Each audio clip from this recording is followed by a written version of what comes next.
Hi guys, and welcome back to another episode of my Madden 16 Random Road to Glory. So, I'm just going to jump straight into it this episode, jump straight into picking up the players.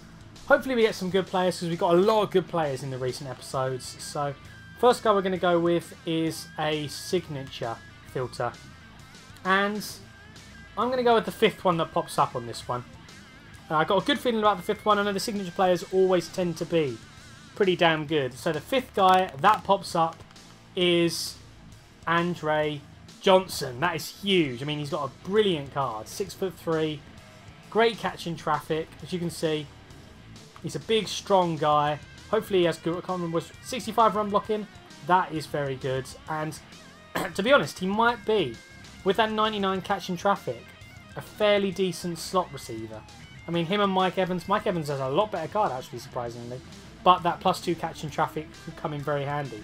So, thank you for all the guys that picked signature filter. We got Bruce Angelotti on the screen as the guy who picked that just now.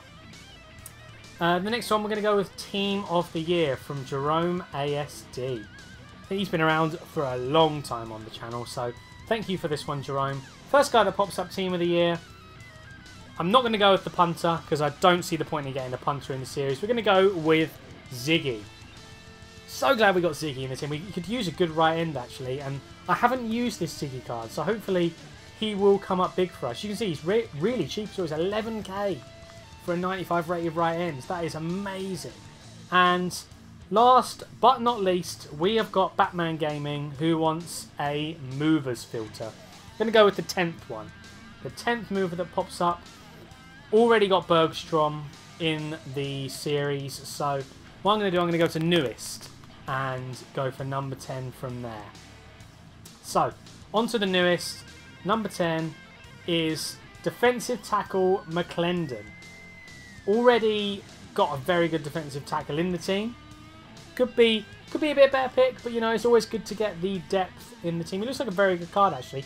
99 tackle in there with that 93 pursuit, 90 play rec. As you can see, we've already got Dontari Poe in there as our backup, but McClendon could do a good job. I mean, look at those stats. They look like very good stats. So, plus the defensive tackle tends to get tired a lot of the time. So, I might be able to change the defensive system to a 4-3 instead of a 3-4. But, you know, we'll see about that off camera. But, for now, I will jump into the update. So, guys, this is the look of the team for today's episode. We've got the GOAT, Mark Sanchez at number 1. Or at our starting quarterback spot. We've got Andre Johnson at our number 4. If you compare him to Mike Evans, I was tempted to swap them around. Every stat is worse except catching traffic, which is amazing to me. I mean, this Mike Evans card is so overpowered if you think about it. If he's a 94 rated, he's better at everything than Andre Johnson, who's a signature card. But that's one of the new guys into the team. We've also got my man Ziggy at right end. He's very similar to Selvey. He's a bit more mobile, and to be honest, he should get around the block a lot more with that 98 power move. To be honest, I didn't notice that when I was picking him up, but that's ridiculously good. As you can see, we've also got Steve McClendon at our defensive tackle spot. So I'm not sure what defensive formation I'm going to run. I'm thinking about using the Patriots playbook, to be honest, because that's a 4-3 and a 3-4 in one. So I can mix it up, you know, depending on how my opponent's playing. But I'll see what's happening in the game. The defense is playing so well at the moment, I might just leave it as is and just hope McClendon gets in as much as he can when Harrison's tired, to be honest. But hopefully you guys have enjoyed the episode up to this point. If you have, smash a like on the like button. As per usual, let's try and get over 30 likes today. Getting towards episode 30 of the series. So let's try and go for 30 likes. Comment on the filters you want me to use down below. Don't forget to do that, because I will be doing shout outs and it really helps the series move forward depending on the filters you pick. Subscribe if you are new. I want to try and hit 2.5k before Madden 17. I know it's a big ask, but if you watch the videos and if you aren't subscribed, or if any of your friends or anything love Madden videos and don't watch the videos, let them know about it. Hopefully they subscribe and we can grow the subscriber family. But as for now, we'll jump into the game, or the games for this episode. So guys, this game is the prime example of a stalematey game that can just all of a sudden flip a switch and the game gets out of hand. So as you can tell from the off here, he's sort of a wriggly character, I suppose is the best way to put it. He was getting off a lot of tackles during the game. He was actually running the ball a fair amount, which I'm not used to seeing. So it was really nice to see someone who actually runs the ball and someone who makes good reads. As you can see here, he runs the ball first play. I was pretty sure he was going to pass it this play because with a nice play action, and on the right hand side he has two guys open and he makes the perfect read, throws it at the perfect time, and he's getting his way up the field. You know, fair play to the guy. I couldn't predict what he was going to do on offense, and there I was definitely expecting a run. He didn't run it. I'm using the lineman, and he makes another very nice read, nice throw, working his way up the field. 3rd and 11 though. I've sort of worked out his offense a little bit more at this point. You know, I'm giving him small gains every now and again, and we get a nice block shed, putting the pressure on. He tries to throw it, nearly throws a pick, and has to settle for the field goal. So I'll give him the 3 points all day. I know I can score a touchdown at some point in the game, and we'll go from there. But we're trying to work our way forward here. 3rd and 7. His defence was quite hard to break down early on. I was just trying to get the hang of it because he was going deep coverage a lot, and I was trying to make the big plays early on. And if he's got 4 deep in coverage, you can't do that easily. It's pretty much a luck game. But as you can see, he didn't go deep coverage that time. He got Matthews wide open. He's got 2 people trying to take him down. He's shrugging both of them off.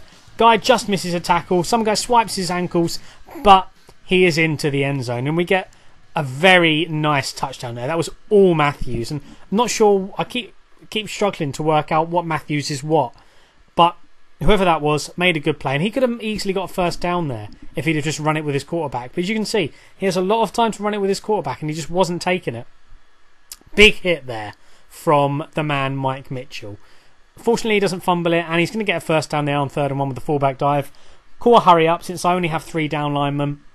He knows there's going to be gaps. I'm going to try and fill the gaps. He goes for a throw, and that might be one of the most ridiculous interceptions I've ever seen. A pat down to a self-catch from Patrick Chung. And he's going all the way into the end zone.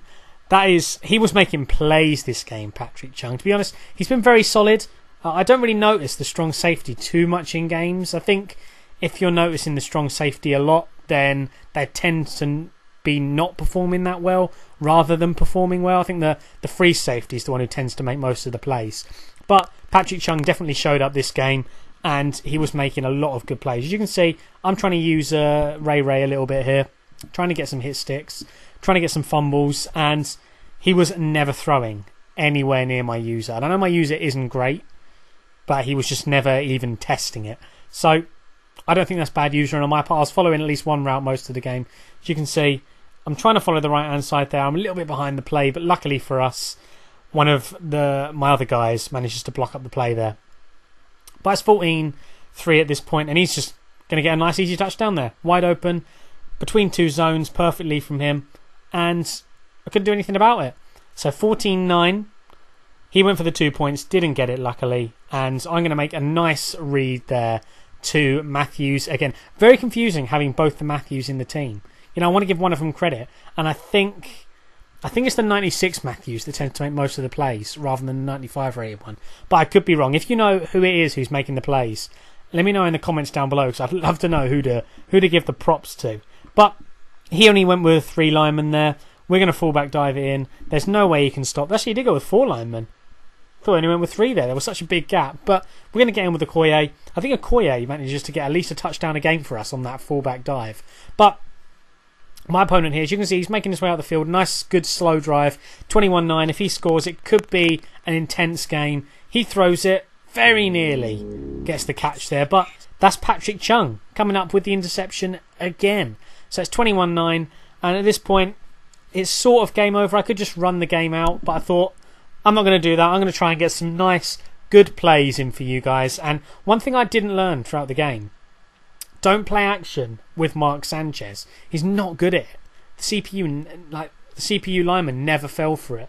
But luckily for us, when I didn't actually go with a play action there, we get the perfect throw. Mark Sanchez, his throwing is actually on point. Play action and rolling out isn't his strong suit. But as a pocket passer, this 91 rated card actually isn't too bad. So I'm going to swap between him and Vic where I can, which I'm sure a lot of people will enjoy. But 3rd and 8 there, we get a really nice sack. That's Ziggy coming up big with a sack there, making his name known on the team sheet. And it's 4th and 19. I'm just going to put everyone in deep coverage. As you can see, I'm user in deep coverage, locking everything up. One of our linemen get in and don't get the sack, but we manage to force a turnover and we get the ball back. So it's 29-9. Very unusual score that. I noticed there's going to be a hole over the middle. So I'm going to make Jason Witten dart out to the right and then cut back into the left. As you can see, wide open there. And that is a very easy touchdown. Playing off my guy playing the zones totally wrong. As you can see, he blitzed a lot of people, so I knew the middle was going to be open. And that's Mr. Reliable getting a nice touchdown for us in the game there. I love this Jason Witten card. I mean, he's not as good as Delaney Walker, I don't think, but he's still doing very, very well. And we get another interception there. I believe that's Charles Woodson keeping up his interception tally for the team. He's pretty much a receiver at cornerback, the way he catches it. He's got such good catching. But this is Mark Sanchez, what he's good at. Picking out the right pass, just sitting in the pocket, waiting for the opportunity. And it's, to be honest, the game just blew up out of nowhere. 37-9 came out of nothing. And this is why you don't roll out with him. As you can see, doesn't get a big hit. He barely gets touched, to be honest. Sort of a gust of wind blows the ball out of his hands. And he fumbles so easily. That's obviously due to, I'm sure, the scene everyone has seen where he runs into his lineman's arse pretty much and fumbles the ball. But that's the end of the game on an interception there. Steve Atwater coming up with an interception. So hopefully you guys have enjoyed the game. Very, very eventful game there. If you have, smash a like on the like button. Comment down below on the filters to use for next episode. Subscribe if you are new. And I'll see you guys tomorrow for another video.